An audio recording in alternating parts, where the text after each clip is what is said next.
तो बच्चों mental math कक्षा 7 का अगला भाग कर लेते हैं।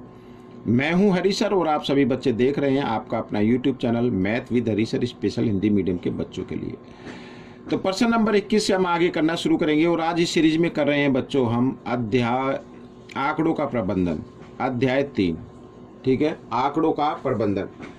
अगर आपको कोई भी वीडियो देखनी है, अगर आपको वीडियो नहीं मिल पा रही है, जो भी वीडियो आप मेरी देखते हैं उसके नीचे मेरे चैनल का नाम है, उस पर आप जब आप क्लिक करेंगे तो आप मेरे चैनल पर चले जाएंगे और वहां पर जाकर आपको वीडियोज या प्लेलिस्ट के बटन को क्लिक करके अन्य वीडियो देख सकते हैं। ठीक है, आइए करना शुरू करते हैं। तो ये रहा प्रश्न नंबर 21। क्या कहता है बच्चों, देखो प्रश्न नंबर 21 क्या कहता है। यदि एक खेल को जीतने की प्रायिकता, एक खेल है बच्चों, कितनी है, 0.07 है, तो हारने की प्रायिकता क्या होगी। अब खेलने की प्रायिकता दी हुई है, ठीक है, ये जीतने की प्रायिकता है, हारने की पूछा है, तो हम क्या करेंगे, यहां पर लिखे हारने की प्रायिकता। ठीक है ना, यहां पर ये की बड़ी की मात्रा क्या होगी।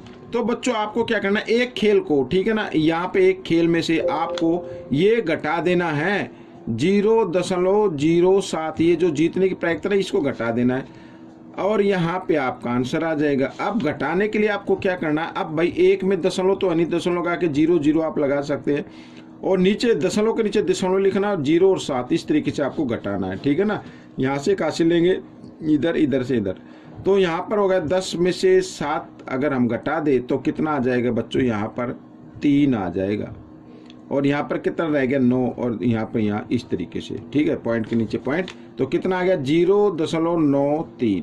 ये आपका आंसर आ गया बच्चों।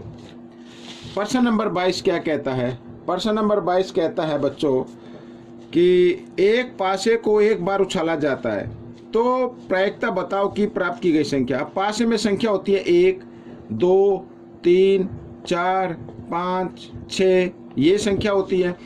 एक विषम संख्या हो, विषम संख्या 1, 3 और 5।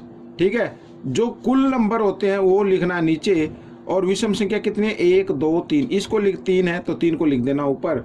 ये विषम संख्या प्राप्त करने की प्रायिकता हो जाएगी और 3 से इसको काट सकते हैं, 3 एकम 3, 3 दूनी 6, तो 1/2, ये आपका उत्तर आ गया। आगे लिखा है बच्चों यहाँ पर एक अभाज्य संख्या। अभाज्य का मतलब जो किसी भी संख्या से भागना हो, तो कुल संख्या कितनी है, 6, ये नीचे लिख लेना है। अभाज्य संख्या 2 होती है, 3 होती है, 5 होती है, कितनी होगी 1, 2, 3, तो 3 ऊपर लिख देना, 3 एकम 3, 3 दूनी 6, इसका भी आंसर आ गया 1/2। ठीक है, अभाज्य का मतलब जो किसी के पहाड़े में ना आए। ठीक है, आगे यहाँ पर प्रश्न नंबर 3 में लिखा है तो एक भाज्य संख्या यानी भाग होने वाली संख्या, जो भाग हो सके, एक तो संख्या 4 है और एक कितनी है, 6 है, ये दोनों संख्या क्या हो जाती है, भाग हो जाती है।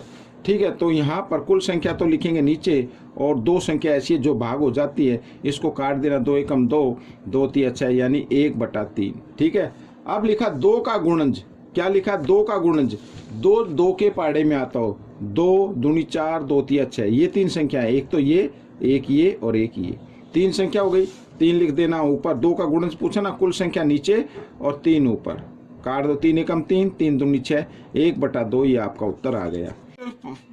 फिफ्थ पार्ट भी कर लेते, 5वें भाग में क्या कहता है, लिखा 6 का गुणनखंड हो। ठीक है, तो पासे में होते हैं 1, 2, 3, 4, 5, 6, इस तरीके से।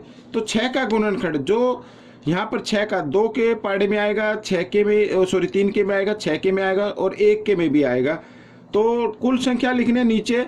ठीक है, और ये 1, 2, 3, 4 ये लिख देना ऊपर। ठीक है, और इसको काटना है, 2 दूनी 4, 2 3 6, तो 2/3 आ गया बच्चों। ये आपका प्रश्न हल हो गया।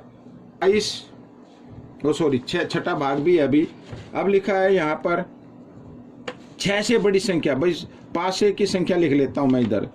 ठीक है, इसमें लिखा 6 से बड़ी संख्या, 6 से बड़ी संख्या तो कोई है ही नहीं, तो 0 लिख दो और 0 को जब 6 से भाग करे तो 0 ही आएगा। 3 से छोटी संख्या, कुल संख्या नीचे, 3 से छोटी, 3 को नहीं लेना है, 3 से छोटी, 1 तो 2 होती है, 1 1 होती है, कितनी होगी, 2 होगी, 2 लिखो ऊपर। 2 एकम 2, 2 तिया 6, यानी 1/3 आ गया। ठीक है, अब प्रश्न नंबर 23 क्या कहता है ये देखो यहाँ पर, इसका भी उत्तर देना है। 10 लड़कियों की लंबाई सेंटीमीटर में मापी गई है और परिणाम इस प्रकार है, ये दिया हुआ। ठीक है ना, सबसे लंबी लड़की की लंबाई सबसे ज्यादा कौन सी है भाई, 150 है, इधर 151 भी है। ठीक है, 151 है बच्चों, कितनी है, 151 सेंटीमीटर, इस तरीके से लिखना है। सबसे छोटी लंबाई की लड़की, सबसे छोटी लड़की की लंबाई, सबसे कम अंक है 128 है। ठीक है ना, यही है 128, तो 128 आ जाएगा, 128 आ जाएगा, 128 सेंटीमीटर। ठीक, इस प्रकार। आंकड़ों का परिसर क्या है, आंकड़ों का परिसर यानी सबसे अधिक संख्या और घटा सबसे छोटी संख्या। भाई सबसे अधिक तो 151 है, सबसे छोटा 128 है, इनको आपस में घटा दो। 1 में से 8 नहीं जाएगा, हासिल 11 में से 8 गए 3। ठीक है, यहाँ पे रह गया 4, 4 में से 2 गया 2, ये आ गया बच्चों। 1 में से गया 0, 0 लिखने की जरूरत नहीं है, 23 आ गया। ठीक है, लड़कियों की औसत लंबाई क्या है, औसत पूछा है। अब औसत पूछा है तो औसत लंबाई में आपको क्या करना है, आप इन सबको जमा करके 1 2 कितनी लड़कियां हैं, 10 है ना, 10 से भाग कर देना है। कितनी है, 10 से भाग कर देना है। आइए करना शुरू करते हैं इसको। मैं क्योंकि जगह कम है तो मैं इसको इस पेज पर बता देता हूँ। ठीक है, जमा कर लेते हैं।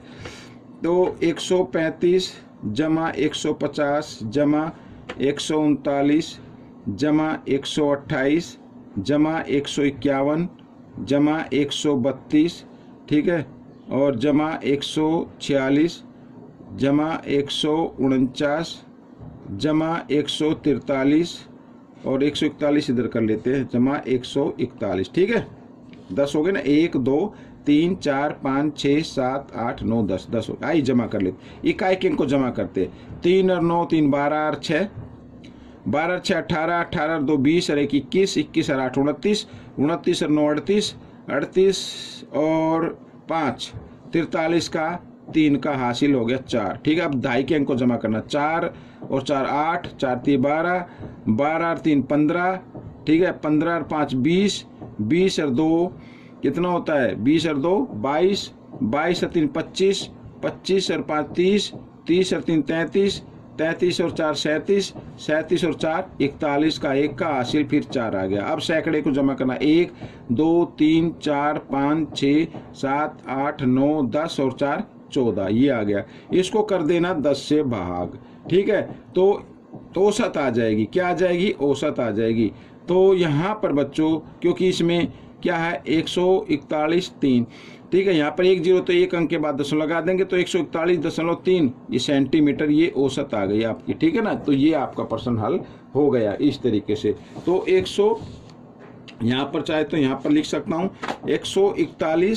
141.3 सेंटीमीटर, ये आपका आ जाएगा। करके मैंने आपको दिखा दिया। ठीक है, आइए प्रश्न नंबर 24 कर लेते हैं। क्या कहता है, निम्न आंकड़ों में 17 को निकाल दिया जाए तो नया माध्यक बताना। भाई 17 को नहीं लेना है, ठीक है, माध्यक बताना है। सबसे पहले इसको आरोही क्रम में लिख लो। सबसे छोटी संख्या 10, 10 के बाद है 12, ठीक है, 12 के बाद आपको लेना है, 12 के बाद 14 लेना है, फिर 15 लेना है, 14 और 15, ठीक है, 15 के बाद फिर क्या लेना है, 17 तो लेना नहीं है, निकाल दिया है। ठीक है, इसके बाद लेना है आपको 26 लेना है, 26, ये 26 लिया, फिर 28 लिया और फिर 32 लिया और फिर लिया 35। ठीक है, अब इसमें 17 को मत गिनना। 1 2 3 4 5 6 7 8, 1 2 3 4 5 6 7 8, 8 हो गए। तो 3 इधर से छोड़ दो, 3 इधर से छोड़ दो, बाकी बीच में 2 संख्या बची है, इन दोनों को जमा करके आपको 2 से भाग कर देना। ठीक है, 6 और 5 कितना होता है, 11, 2 और 1 3 और 1 4, यहाँ पर 2 से भाग किया तो कितना आ जाएगा, तो 20.5 आ जाएगा बच्चों। 2 से भाग करेंगे तो ये आ जाएगा नया माध्यक। ठीक है, प्रश्न नंबर 25 क्या कहता है, प्रश्न नंबर 25 कहता है, देखो 7 संख्याओं का माध्यक 25 है। 7 संख्याओं का माध्यक कितना है, लिख लेते हैं। 7 संख्याओं का माध्यक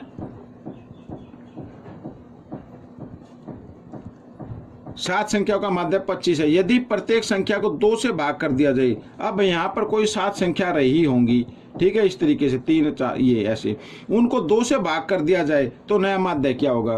तो भाई संख्याओं का आधा कर दिया तो माध्यक का भी आधा हो जाएगा। माध्य का भी क्या हो जाएगा, आधा हो जाएगा। तो 25 को ही 2 से भाग कर लो। अब जब आप इसको 2 से भाग करेंगे तो 12.5 आ जाएगा बच्चों, ठीक है। अगर नहीं आपको इस तरीके से आता है तो 2 से भाग करके देख लिए, 2 एकम 2, ठीक है यहाँ पर, और 5 नीचे उतारना है तो 5 पे तो 5 तो आएगा नहीं 2 के पाड़े में, तो 5 से कम लेना, 2 दूनी 4, इस तरीके से 1 बच गया। आगे कोई अंक नहीं तो दशमलव लगा के 0 लगा सकते, 2 पंजे 10 आ गया ना, ये 12.5। तो इस तरीके से बच्चों ये प्रश्न आपका हो गया, ये पार्ट भी आपका हल हो गया। आपको ये पार्ट कैसा लगा मुझे जरूर बताना है। आपको सिर्फ प्रैक्टिस करनी है ज़्यादा से ज़्यादा। कोई भी दिक्कत आए, कोई भी कन्फ्यूजन हो, आप मुझे वीडियो पर कमेंट्स जरूर कीजिए, ठीक है। आपकी समस्या का समाधान प्रभाव से किया जाएगा। अब हम मिलेंगे अगले भाग में, तब तक के लिए आप इस वीडियो को देखें, प्रैक्टिस करते रहे। धन्यवाद।